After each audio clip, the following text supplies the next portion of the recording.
Resident Evil 7 was originally intended to be another installment of the rock and roll and adventure with punching boulders, fun action set pieces, yeah. But due to the fan backlash and negative critical reception, also the fact that Capcom isn't really rolling around in enough cash to pay for one of those really expensive ones, Resident Evil 7's producer Jun Takeuchi decided to bring the franchise back to its horror roots.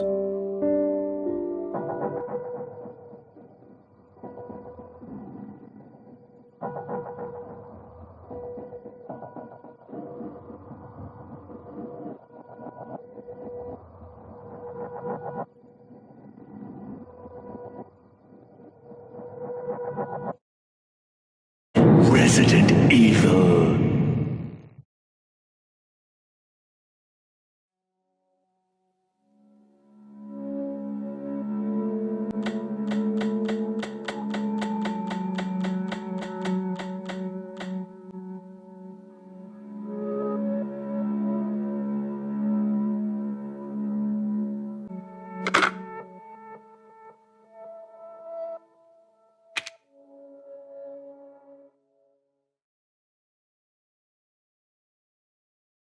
Resident Evil 7 comes out in a weird spot in gaming history. When Resident Evil 6 came out in 2012, it was towards the end of a console cycle characterized by the grim dark brown military shooter, something that Resident Evil moved towards in that game itself.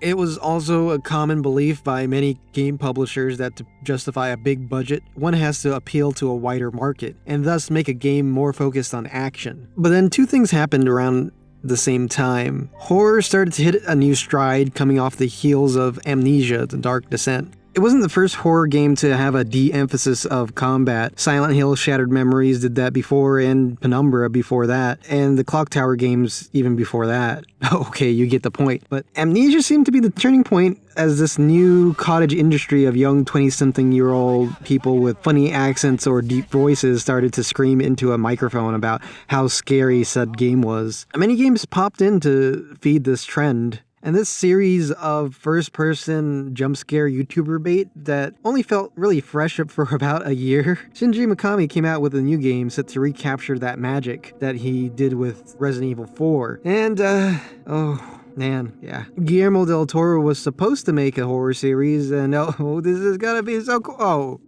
Oh, Guillermo del Toro and Hideo Kojima and Norman Reedus? No. At least there's still the demo. Man, it really sucks to be a horror fan these days. According to producer Jun Takeuchi, in 2013, before he was even involved with Resident Evil 7, that the game being produced was more akin to the previous title. Yeah, that would have been problematic, probably because we probably would have had, like, Claire and Jill in space fighting Space Umbrella, because, you know, that's the only place to go after where they went to in Resident Evil 6. Jun Takeuchi later joined the project as the game just wasn't really coming together. Upon reflection, Takeuchi and company realized that fans weren't really too happy with the current trajectory of the franchise. So, a perspective change towards the first person and later VR, a new engine was developed to take advantage of new advancements in photogrammetry. And also, if you're going to do a first-person horror thing, you'd want the game to look very nice, which what they did with the final project. When the whole Kojima thing happened, rumors started popping up that Capcom was hiring staff from the old PT team and was going to shift the series to what was seen in the demo. In 2015,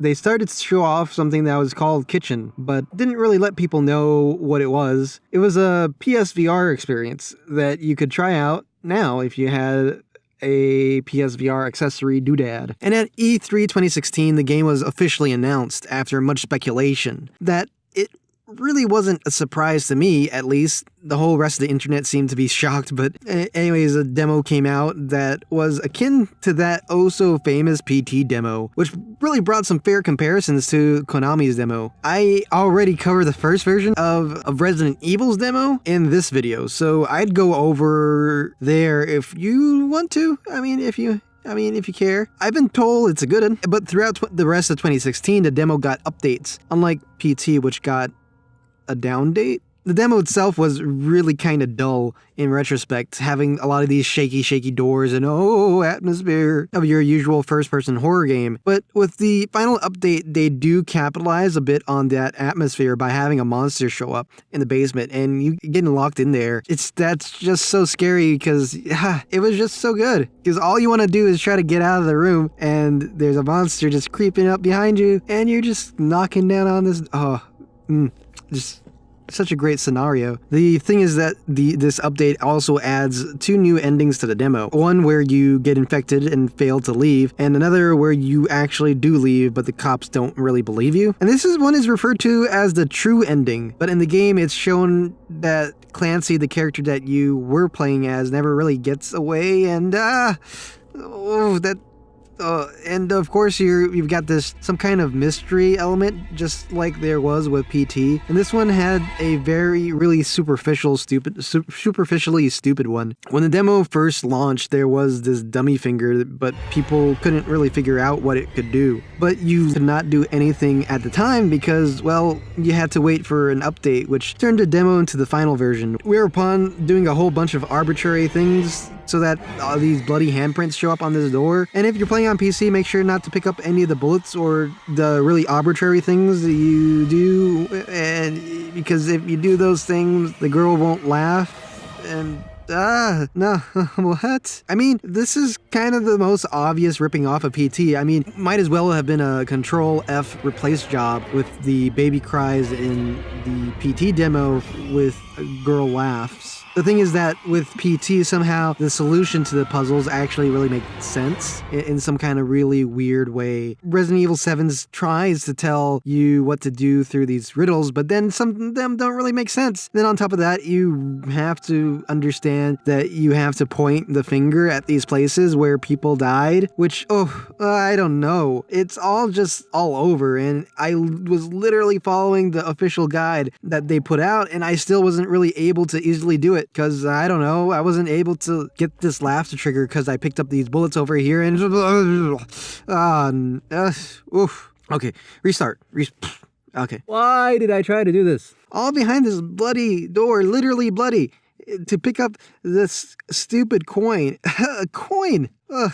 I don't have to explain why this is stupid and baloney. It doesn't really explain the plot any more than it really does, because it lends to the idea that there is a supernatural element to this game when there's not. And that's mainly because the game is a mix of a bunch of horror trends from the past 10 years. Now I'm talking about the main game if you didn't catch my drift. Resident Evil 7, the game, not the demo, is not the revolutionary, amazing experience that the internet would have you to believe it. Is that Resident Evil 7 is basically a mix of horror trends from the past 6 years or so, or 10, I'm not sure, which is very remarkable in of itself, the way they're able to blend them all together. But then again, these parts of the game really feel like separate parts. So the first hours, it's your Outlast style of game, emphasis on sneaking around and scripted sequences. The prologue always plays out the same way, but once you get into the house, you've got these scripted sequences. Can happen in several different ways, some sequences being triggered in some very special circumstances. Then the game becomes this classic Resident Evil formula, moving from room to room, searching for supplies and trying to find keys so you could progress the plot. I'd say a whole other third of this game really feels like a section of Alien Isolation. You've got a flamethrower and there's a bunch of these egg thingies. You've got this xenomorph type thing roaming about, and she's not actually a xenomorph, but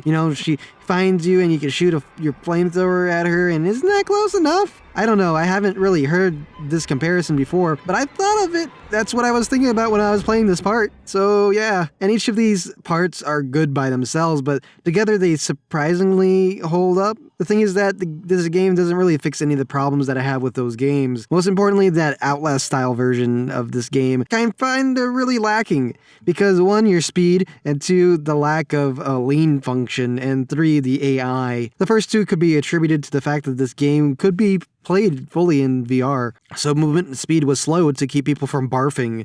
But I don't get why there wasn't a lean button though. I mean, there's 2 keys here on this keyboard that could do that, and I guess you could do it with a button combo, but there's no reason why there isn't a lean button. It makes the sneaking unfairly obscured as you can't really see what's going on without exposing yourself unnecessarily, which causes one to realize that there's something wrong with the AI, very similar with the AI in the Outlast type games that I don't really like. See, if you play on normal mode, it's not that bad, but playing on Madhouse mode, hoo-wee!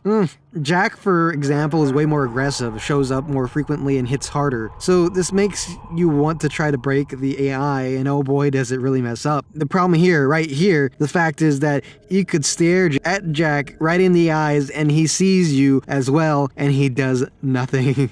Oh, hey, my hot pockets are ready. See, I understand what they're trying to do. Throughout all the Resident Evil games, the safe rooms are loaded separately, so this separate situation never really happens, or at least you don't really see it happen. A lot of thought was brought into this. Even the door opening animation is a real-time subtle callback to the door opening animations of the original Resident Evil games. The designers want the save rooms to be, as they've always been, really safe. They never really want to betray your trust, so Jack can't really follow you into the save room. The whole world is loaded, so you could walk around the whole map without any load times. But here it kind of feels like it needs to, so this doesn't happen. It's not only stupid, but it breaks one's immersion to see that. They could do that or have Jack follow you only if he sees you. But yeah, this should never happen. The good thing that Resident Evil 7 does to subvert the Outlast slender FPS horror tropes is by giving you a gun. The thing is that it doesn't really do anything. Well, that's not completely true, as other critics might have you believe. Here you've got a lot more modes of interaction with your soon-to-be murderer. You could shoot him, but if they're part of the Baker family, they won't really die. It's nice because it interrupts their attack animation, and if you hit Jack enough, he'll drop to the ground, if only momentarily. In other FPS games, there's more of a focus of just running really fast in the other direction and just hiding in the closet, and it's just been done so much already. You actually can't do it in this game, but RE7 has a block button, and also if you're skilled enough and want to take the risk, you could just do a duck. Criticism of this game is that you don't have as much modes of interaction with the enemies, or even the world for that matter. This environment might as well have been the pre-rendered backgrounds of yore. But that combat criticism isn't really accurate in my opinion, though due to the slow walking speed, the emphasis is more on attacking and blocking than running, which is kinda antithetical to the previous RE games because it felt like enemy avoidance and actually attacking the enemies had equal weight strategy-wise. It also seems that a knife-only run that was possible in older games would be difficult, as it kinda is hard to judge distance in the first person, so a knife run or a run where you don't kill any of the non-boss enemies would be really difficult. The game is also really good at setting up these decisions, which is what these survival horror games are all about. Not just what weapons should you use, but what items to craft, what things to pick up as well. It's one of those games where everything is just designed to make the game more tense. Small inventory space causes more backtracking and potentially more times you could bump into enemies, and possibly use more health items and ammo, which also uses an inventory space. You got these chemicals that you can combine to find other components to make other items, so you could decide to make ammo or health, or something that would help you find ammo or health, or something that you could use to make ammo or health, or something that you could use to find ammo or health. You get the point. You could also break down items so that you could make other items. It makes for some interesting decisions, such that you could trade bullets for health items and vice versa. The Resident Evil parts of this game actually does feel like a continuation of the ideas presented in Resident Evil 3 Nemesis. Actually, in that game, you had an almost invincible enemy following you around as well. The main problem I have with this game is pacing and the difficulty curve. And for the most part, on normal, the game is really easy. There's little reason to replay the game once you beat it, unlike previous Resident Evil games. The slow beginning, unskippable cutscenes, just a meat grinder of an end chapter where the level is almost literally a gauntlet of enemies, and the game just so no longer feels like a horror game and just more of a very awkward FPS game, which is what makes the shooty bits scary, but the actiony parts just not enjoyable and not scary. You just get annoyed. But that middle part of the game when you're doing classic Resident Evil stuff is just, it's just so good, as the different parts of the game involving each of the members of the Baker's family. Jack is this really aggressive person where his boss fight has you attacking him with a chainsaw. Marguerite's part is a lot more stealth-based, and her boss fight is probably the best boss fight in this game, whereupon you start out, there's a lot of these no-go zones, but as you fight, you try to open up these areas as you play this game of cat and mouse with the Baker's matriarch. It just feels so good. Also, Lucas's part being this more trap and puzzle-based boss is so great. Well, unlike the rest of the dumbed-down puzzles in this game, like my favorite puzzle in this game, matching these paintings. Ooh, so riveting.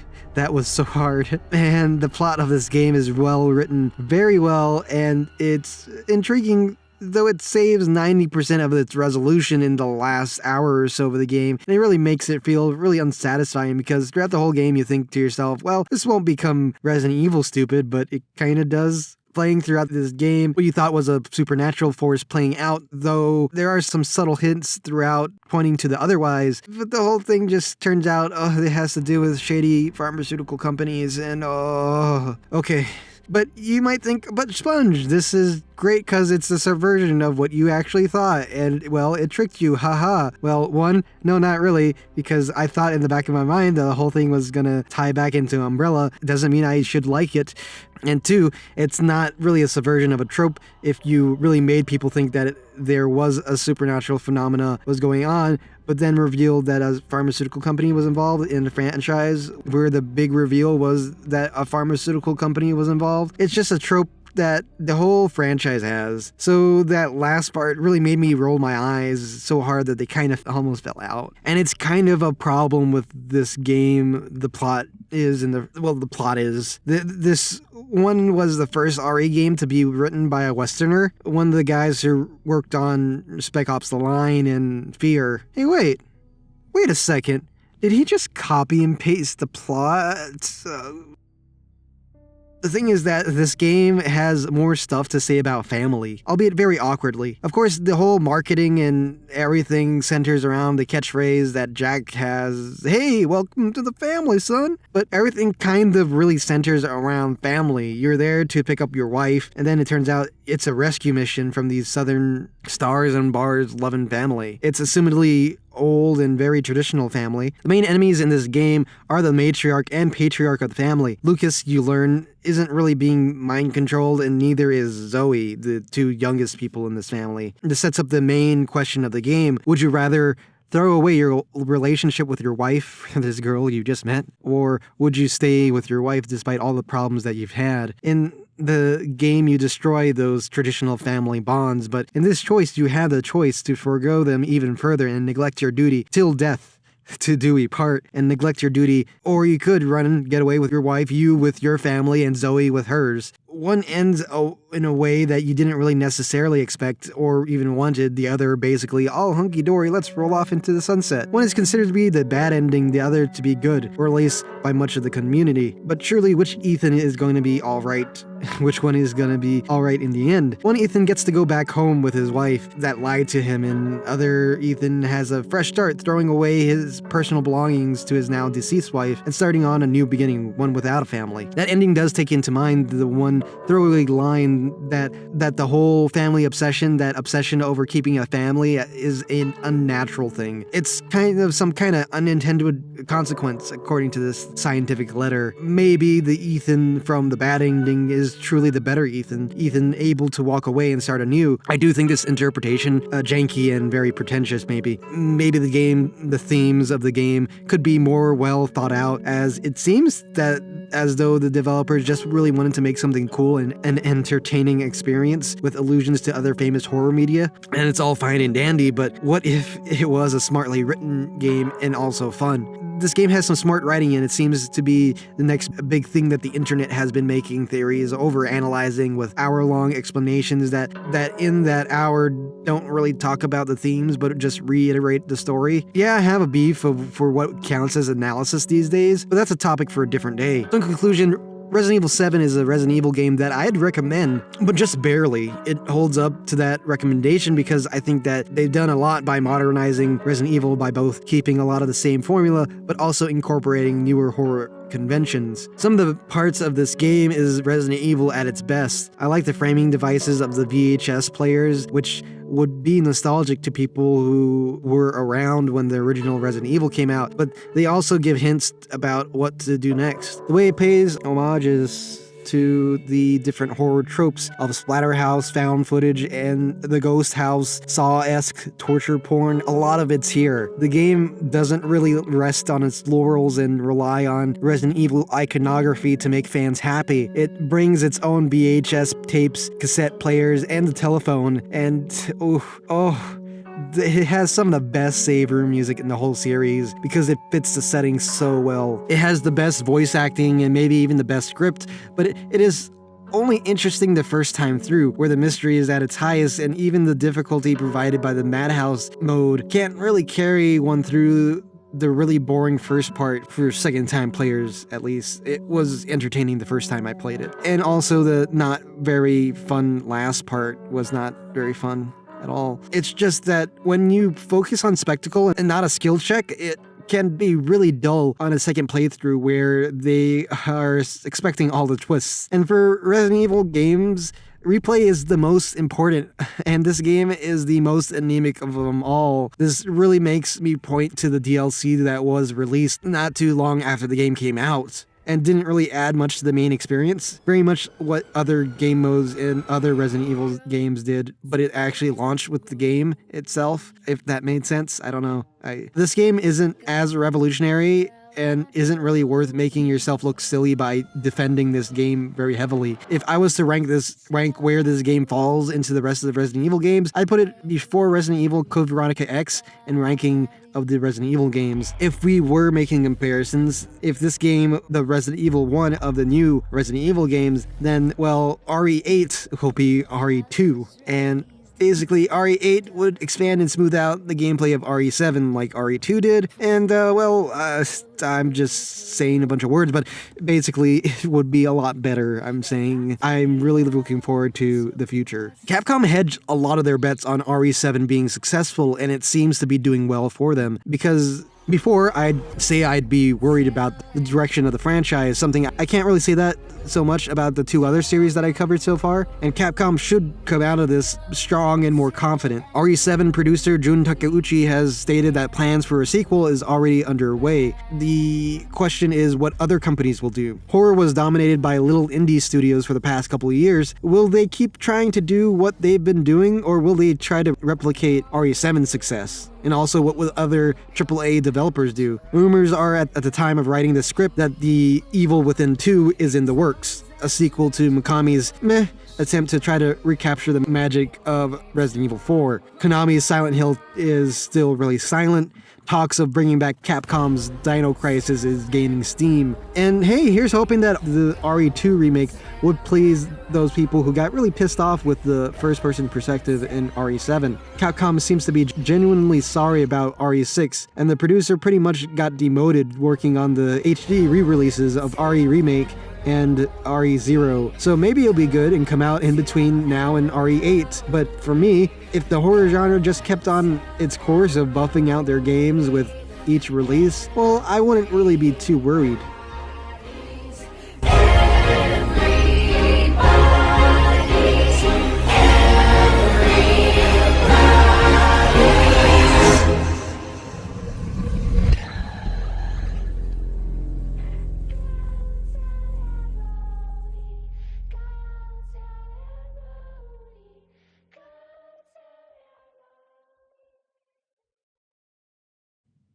Oof, wow, that was a long time. I'm here still in the closet, recording this, and my legs are getting tired because I don't really have a lot of space right now. Thanks to everyone. Oof, that was a long one, but I'm sorry. I felt like, unlike a lot of other videos that are really long, I tried not to repeat myself and kept this as slim as possible. But hey, that's Resident Evil done in the bag. Wahoo. So right now this is just reflection. Give me your feedback. How did you like the series? What would you like to see on the channel? Because I feel like I kind of pigeon my whole self to do, whenever I do these retrospective series, they kind of really feel restrictive because I kind of want to talk about other stuff. I come up with other ideas. And hey, if you follow me on Twitter, you could vote on what the next video will be. Fun, right? But so basically, please share this video. Edit the story. Please share this video. Follow me on Twitter for updates.